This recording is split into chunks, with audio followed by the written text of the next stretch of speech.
Steve Hutchinson, you've made it to Canton in more ways than one now. Congratulations. Thank you, appreciate it. Yeah, I was so excited. I got here about 4 days early, so we've been looking for real estate, and this is going to truly be my second home now. So, Excellent. Well, what's the prevailing emotion at this moment?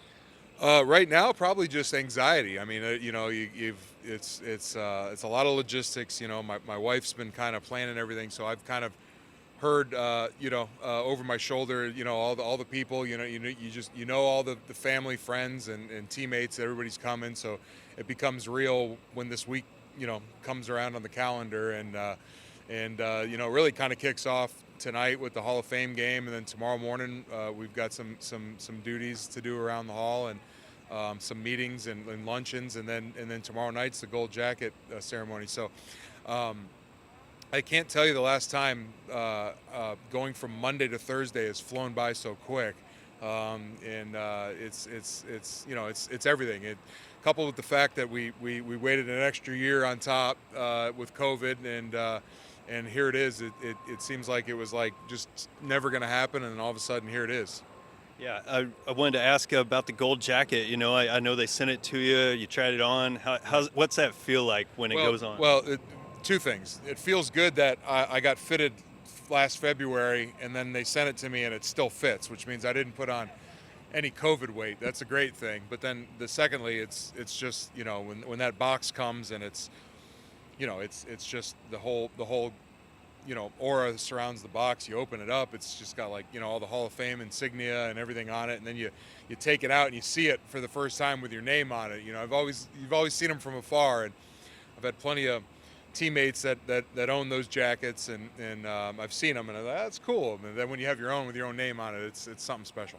And the bust, you sat for that Right. remotely. What Right. is that experience like? Have you gotten a chance to see the finished product? No, absolutely not. I was skeptical doing it remotely, but there's a reason they call them artists and sculptors, because those guys are really good. And there was a lot of Zoom meetings with I had to turn this way, turn this way, turn this way, hours of doing that, and pictures taken, and I saw what was probably one of the last renditions of the clay molding, but I'm like, man, if the bust looks anything like that, we're going to be all right. So to answer your question, no, I haven't seen the final product. That's obviously saved for on the stage Saturday night, and when it's when the veil's pulled off of it. So you'll see my real reaction. But if it looks anything like the clay I saw on through a Zoom a year ago, it's going to look pretty good.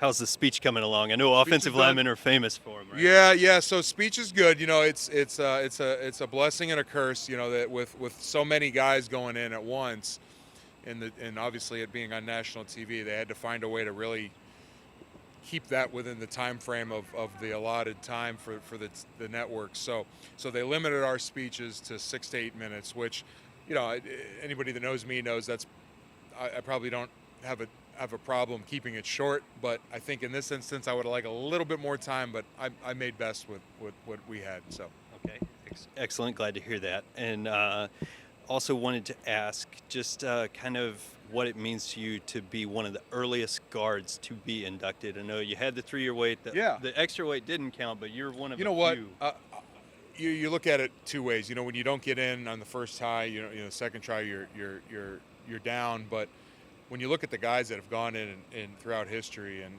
it seems to be like that magic number's 3 for most guards, and obviously we don't have the the stats and all the glorious name recognition and all the things that go with it with receivers and quarterbacks. But I tell you what, it sounds funny saying it now, but I think I appreciated it more having gone through it twice and not making it. It makes you want it that much more. And so when that knock came on that third time, it was really, really special. Loud knock, the best knock ever, right? Best knock ever.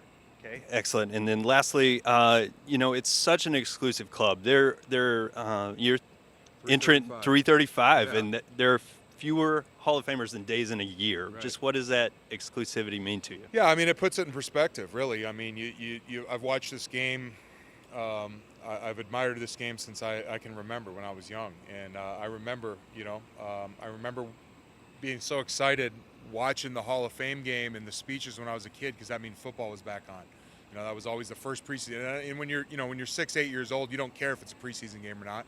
It's two NFL teams playing a game, and I just remember watching these speeches and household names, and I just remember saying, man, those are the guys, and the fact that come tomorrow night and then Saturday, I'm part of that club. It's remarkable.